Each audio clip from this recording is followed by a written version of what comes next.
UP board class inter subject math exercise 4.2 ये determinants में पढ़ा रहा था और इसके गुणधर्मों के बारे में बात कर रहा था। तो यहाँ पर मैं इसके 3 गुणधर्मों की बात कर चुका हूँ और वो उदाहरणों के माध्यम से आपको समझा भी चुका हूँ। आज इसके चौथा जो गुणधर्म है डिटर्मिनेंट्स का वो क्या है उसके बारे में थोड़ा ध्यान दें। यदि अभी इसका एक एग्जाम्पल भी बताऊंगा। यदि किसी सारणिक की किसी पंक्ति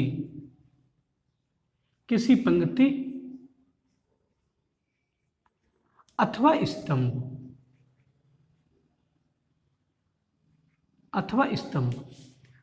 या तो हम किसी पंक्ति की बात करेंगे अथवा किसी एक स्तंभ की बात करेंगे। किसी एक यहां पर एक और लिख लेना, किसी एक पंक्ति अथवा स्तंभ, किसी एक ही पंक्ति की बात करेंगे और या किसी एक स्तंभ की बात करेंगे किसी भी सारणिक में। तो यदि किसी सारणिक की किसी एक पंक्ति अथवा स्तंभ में किसी अचर पद, कोई अचर पद है, एक अचर पद जैसे के लिख दूं मैं, के अचर पद के से गुणा कर दिया जाए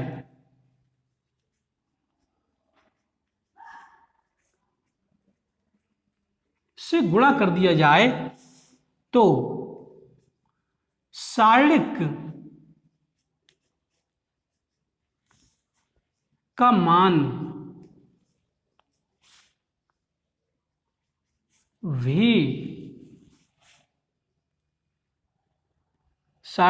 मान भी के गुना हो जाता है। तो ये बताया गया। अब इसका एक उदाहरण हम लोग देखेंगे। यदि किसी सारणिक की किसी एक पंक्ति को हम के से गुणा करके देखेंगे तो हम ये देखेंगे क्या उसका मान जो सारणिक का था वो भी क्या के से गुणित होके आ रहा है। तो ये बताया गया है इसमें। तो इस प्रॉपर्टी को समझाने के लिए अब एक उदाहरण आपके सामने लिख रहा हूं, तो इसे मिटा दे रहा हूं, इसे नोट कर लेना।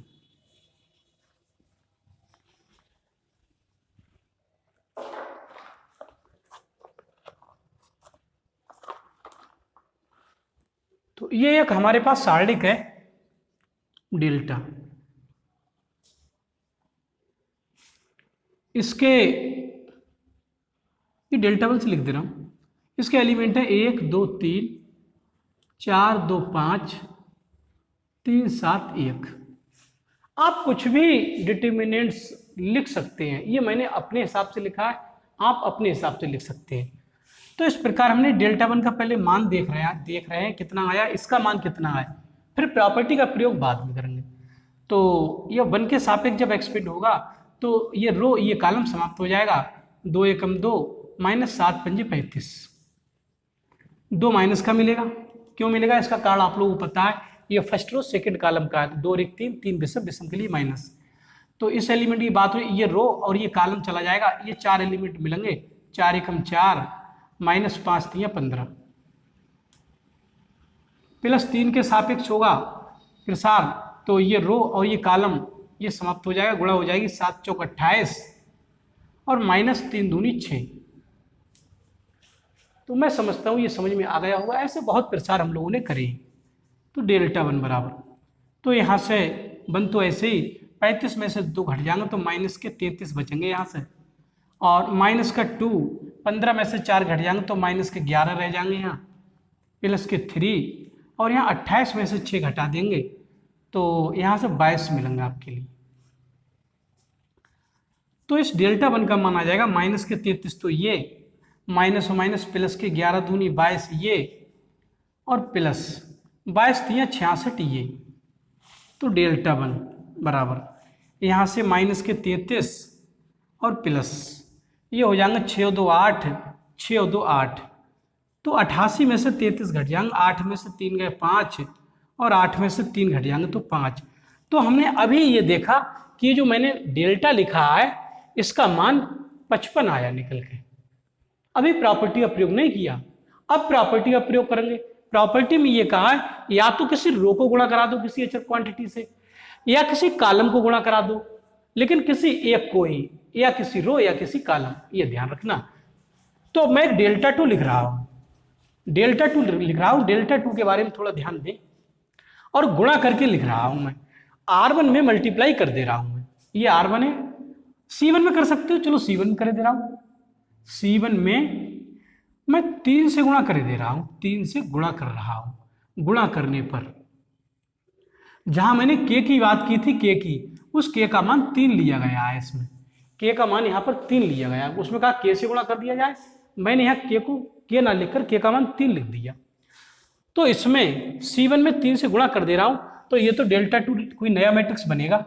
तो नया मैट्रिक्स देखो, जब C1 में 3 से गुणा कर देंगे तो ये तो हो जाएगा 3 एकम 3, ये हो जाएगा 3 चौक 12, ये हो जाएगा 3 3 9, 3 से गुणा कर दिया। बाकी एलिमेंट ऐसे ही रहे आपके, 2 2 7 और 3 5 1।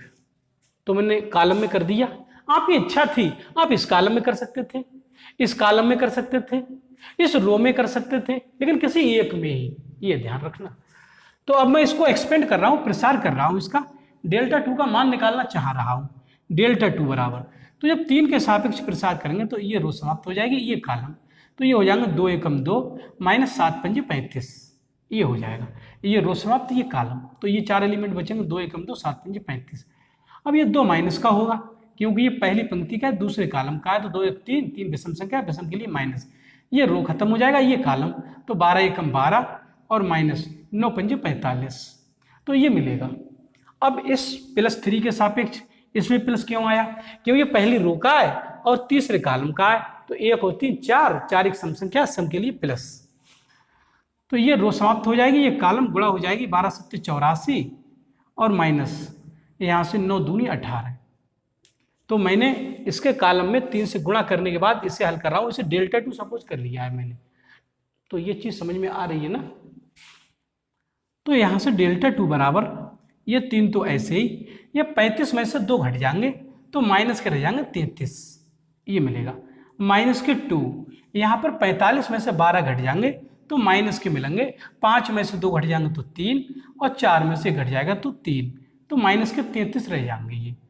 और ये प्लस का 3 है, ये प्लस का 3 है, और ये 84 में से 18 घट जाएंगे, तो जब 84 में से 18 घटा देंगे तो ये मिलेंगे, 14 में से 8 घट जाएंगे तो 6, और यहाँ पर आपके 7 में से 1 घट जाएंगे तो ये भी 6।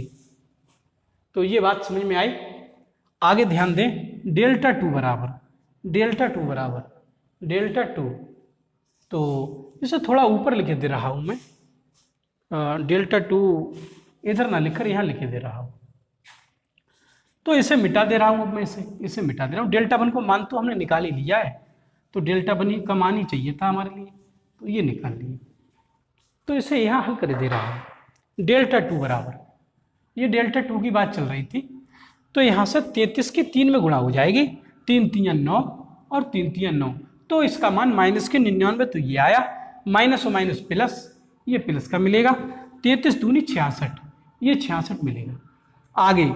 आगे प्लस के यहाँ से मिलेंगे 66 3 6 18 और 3 6 18 और 1 19, तो डेल्टा 2 बराबर देखा हमने माइनस के 99, तो ये आपका प्लस का हो जाएगा, 8 और 6 14 और 9 6 15 और 1 16 और 1 और 1 2, तो यहाँ से डेल्टा 2 का मान निकल के आया।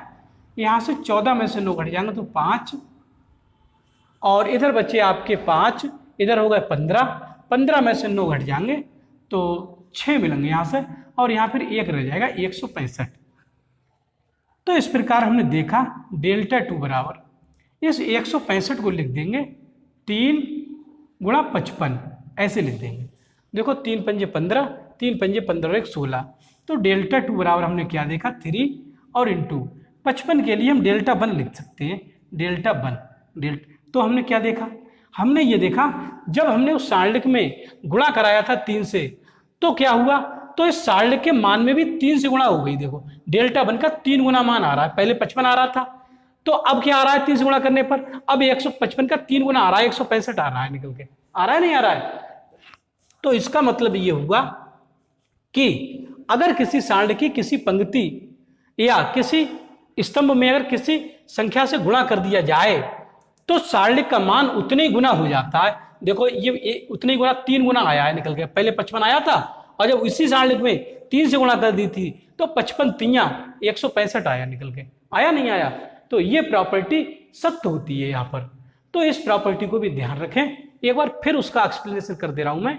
यदि किसी सारणी की किसी पंक्ति या किसी स्तंभ में किसी अचर पद से गुणा कर दिया जाए, अचर पद के 1 2 3 4 जो भी है से गुणा कर दिया जाए तो सारणी का मान में उसी संख्या से गुणा हो जाती है।